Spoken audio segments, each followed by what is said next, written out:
कि कश्मीर के लोग आए थे, फारूक अब्दुल्ला आए थे, महबूबा मुफ्ती आई थी, ये पिटे हुए मोहड़े हैं, ये भाजपा के चेहरे हैं, हमको इनसे कोई लेना देना नहीं। और यह बात पूरे तौर पर साबित शुदा है कि पूरे देश के मुस्लिम मसाइल पर कश्मीर के मुसलमानों ने कभी जबान नहीं खोली। और कश्मीर के मुसलमानों को हम देश का हिस्सा जरूर समझते हैं, लेकिन मुसलमानों का नुमाइंदा कभी नहीं समझ सकते। भले ही देश के लोगों को कश्मीर के लोगों से मोहब्बत रही है, लेकिन कश्मीर के मुस्लिम लीडरों ने कभी देश के मुद्दों पर जबान नहीं खोली है।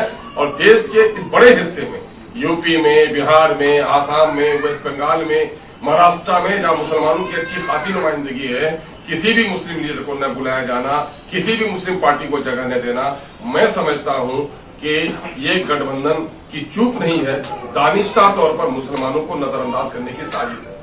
मुझे तो हैरत तब होती कि सिर्फ नीतीश कुमार ही इसमें अगुवाई करते तो कोई बात नहीं थी।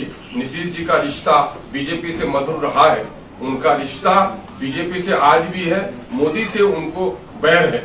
लेकिन लालू जी थे, लालू जी ने तो हमेशा माई की सियासत की। लालू जी के रहते हुए माइनॉरिटी के लोगों को इस तरह नजरअंदाज किया गया, ये भी हमारे लिए हैरत की बात थी।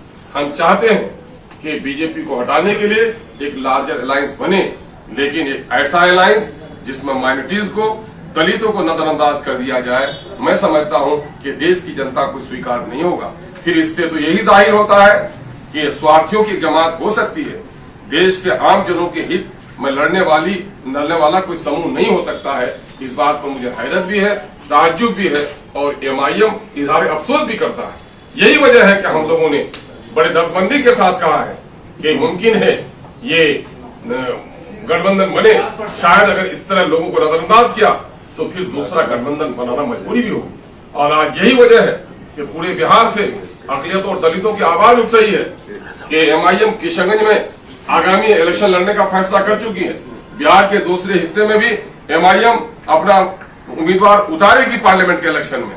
लेकिन यहाँ के अकलियत और दलितों का एक बड़ा समूह का दबाव है कि अवैसी साहब ने तेलंगाना में बहुत कुछ किया है। अवैसी साहब कम से कम बिहार में जहां उनको अच्छा लगे, चाहे वो अगर सीमांचल में लड़ना चाहे, मिथिलांचल में लड़ना चाहे, तो आकर के, या फिर चंपारण के इलाके में लड़े, मगध के इलाके में लड़े, जनाब बैरिस्टर असदुद्दीन अवैसी साहब को बिहार से इलेक्शन लड़ना चाहिए। बिहार की पार्टी भी और बिहार के आम दर्दमंद जो दलित और अकलियत के लोग हैं, उनकी इच्छा है। आज हमने इसी मामले में आप लोगों को न्योता दिया था कि ये गठबंधन जो बना है वो आधा अधूरा है। इसमें मुसलमानों को, दलितों को, सिखों को, ईसाइयों को नजरअंदाज किया गया है। मुस्लिम रिप्रेजेंटेशन कहीं से भी इसमें नहीं देखा है। इसी दुख के इजहार के लिए हमें बुलाया। नीतीश कुमार आप लोगों को शुरू से कहते रहे हैं कि भारतीय जनता पार्टी की भाषा बोलते हैं, उनकी मदद करते हैं। मायावती में भी यही इल्जाम लगता है, इसलिए आपको नहीं बुलाया गया कि हो सकता है आप मुखबिरी कर दें, जिस तरह जीतन राम मांझी को उन्होंने इल्जाम लगा के बात किया। मैं कह रहा हूँ ये कोई साजिशी गढ़ो है जो मुखबिरी। लोकतंत्र में जो कुछ भी होता है खुल्लम खुल्ला होता है। ये इनका इसके माने इनका कोई खुफिया एजेंडा भी, हिडन एजेंडा भी है जिसकी मुखबिरी लोग करते होंगे। ये हिडन एजेंडा क्या है इनका? हिडन एजेंडा तो यही होगा नीतीश कुमार जी का कि किसी तरह से बीजेपी में फिर राह निकाल लो। इनका हिडन एजेंडा तो वही रहा है। बीएसपी से कोई बात चल रही है आप लोगों की गठबंधन को लेकर के? दो लोग, देखिए, सवाल ये पैदा होता है कि आदमी को जब जगह नहीं मिलती अपनी जगह तलाश करनी पड़ती है, और हम किसी के मोहताज नहीं है। अकेले चलने की आदत हमको है भी, और अगर कोई रास्ते में विचारधारा से मिलता हुआ मुसाफिर मिलेगा तो उसके साथ चलने में भी हमको कोई दिक्कत नहीं है।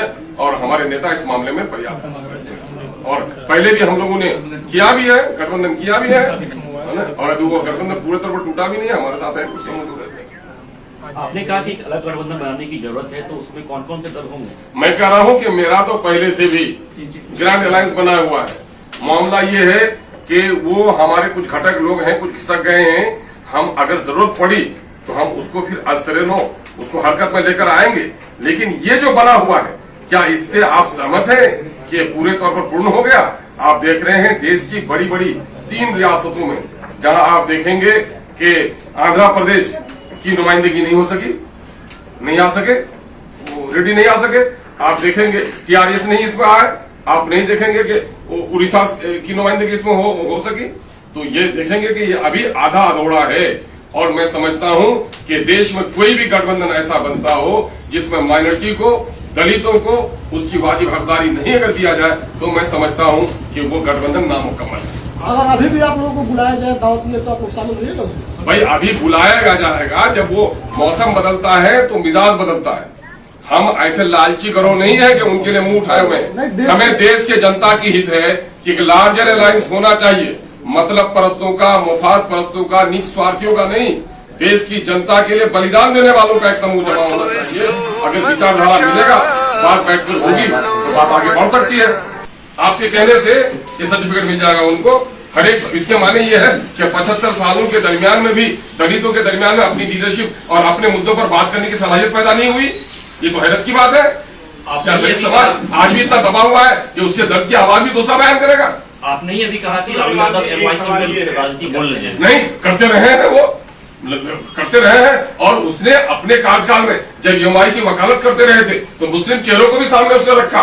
लेकिन न जाने आज लालू जी पर कहीं तेजस्वी जी का जो मिजाज है वो कहीं हावी हो गया हो, ये आश्चर्य की बात है। मैंने तो अपने सियासी गुरु के बारे में कहा, यह आश्चर्य की बात है। पहला मौका है कि लालू जी की उपस्थिति में माइनॉरिटी को इस तरह नजरअंदाज कर दिया गया, ये खेदजनक है। क्या अगला जो आप लोग विपक्षी एकता की जो रूपरेखा बना रहे हैं वो धर्म के आधार पर बनाना चाहते हैं? नहीं, बिल्कुल नहीं, धर्म के आधार पर नहीं, धर्म के आधार पर नहीं। मैं कह रहा हूं माइनॉरिटी को एक मौका दिया गया है देश के अंदर में, कमजोर तबके की नुमाइंदगी हो, इनके लिए रिजर्वेशन लाया गया है, SC ST के रिजर्वेशन लाया गया है। चूंकि जो समूह कमजोर है उसके लिए रिजर्वेशन का मौका है संविधान में, और उनको नजरअंदाज कर दिया गया है। और सारे आंकड़े बता रहे हैं कि जिसकी लीडरशिप सामने में नहीं आई है, जिन लोगों की सत्ते में साझेदारी नहीं रही है, वो समूह कमजोर हुआ है। इसलिए ऐसे समूह की नुमाइंदगी होना जरूरी है। मैं इस अंदाज से बात कर रहा हूँ, ये देश बनेगा तो सबके विकास से देश का विकास होगा। खास वर्गों को अगर आप छोड़ देंगे, अगर दुल्हन बहुत ही खूबसूरत हो, टांग उसकी टूटी हुई हो, तो दुल्हन खूबसूरत नहीं कहलाए। प्रधानमंत्री नरेंद्र मोदी ने न्यूयॉर्क में एक मीडिया कर्मी के द्वारा पूछे गए सवाल के जवाब में कहा कि भारत में जाति और धर्म के नाम पर भेदभाव नहीं होता। ये तो झूठ का पुलिंदा है। उनकी पार्टी इस पर फसल करती है, बल्कि यही उनका मूल मंत्र भी है कि तोड़ो और राज करो, धार्मिक उन्माद फैलाओ। और ये है बाहर में जाने के लिए जो अंतर्राष्ट्रीय पैमाना है, उसमें अपनी जीत मिटाने के लिए उसने गलत बयानी का सहारा लिया है। उन्हें सच्चाई ये है कि भारतीय जनता पार्टी ने जब से जन्म लिया है, धार्मिक उन्माद और जाति उन्माद ही उनका सेवा रहा है। पंकज चालू कीजिए। और उनका सबसे बड़ा सबूत यह है कि उनके मंत्रिमंडल में आप जाकर के देख लीजिए, उनकी पार्टियों में जाकर देख लीजिए क्या नुमाइंदगी है माइनॉरिटी के लोगों की। ईमान साहब, अभी आप बात कर रहे थे कल की विपक्षी एकता की मुहिम की उस बैठक की जिसमें मुसलमानों का बिहार से रिप्रेजेंटेशन नहीं हुआ और कई स्टेट से भी नहीं हुआ। हाँ, कई स्टेट्स का भी रिप्रेजेंटेशन अलग से भी नहीं हुआ। ये बताइए कि इसी मीटिंग में कल दिल्ली के मुख्यमंत्री आए थे, उन्होंने मीटिंग अटेंड की और उसके बाद जॉइंट प्रेशर भी नहीं एड्रेस किया, और रास्ते में जो स्टेटमेंट उन्होंने दिया, इसको आप किस तरह से देखते हैं? आपका क्या मौकिफ है इसमें? हम लोग ये देख रहे हैं कि इनका जो मकसद है वो देश को सामने में रखकर नहीं है, बल्कि सबका निज स्वार्थ कहीं न कहीं से जुड़ा हुआ है। और अध्यादेश में चूंकि केजरीवाल जी का स्वार्थ जुड़ा हुआ था, इसलिए वो अपने स्वार्थ की पूर्ति के लिए आए थे। ठीक। और इसमें 370 में उसने भाजपा का भी साथ दिया है। कोरोना काल में एंटी माइनॉरिटी जो उनकी एक्टिविटीज रही है वो भी सबके सामने में रही है। मैं कह रहा हूं कि इस देश में कोई भी लड़ाई, स्वतंत्रता संग्राम की लड़ाई रही हो, इंदिरा गांधी के जुल्म के खिलाफ लड़ाई आंदोलन चला हो, कभी भी मुस्लिम, दलित और सिखों को छोड़कर कोई आंदोलन सफल नहीं हो सका है। और आज इस समूह को नजरअंदाज किया जाना, मैं समझता हूं कि भयानक राजनीतिक गलती है।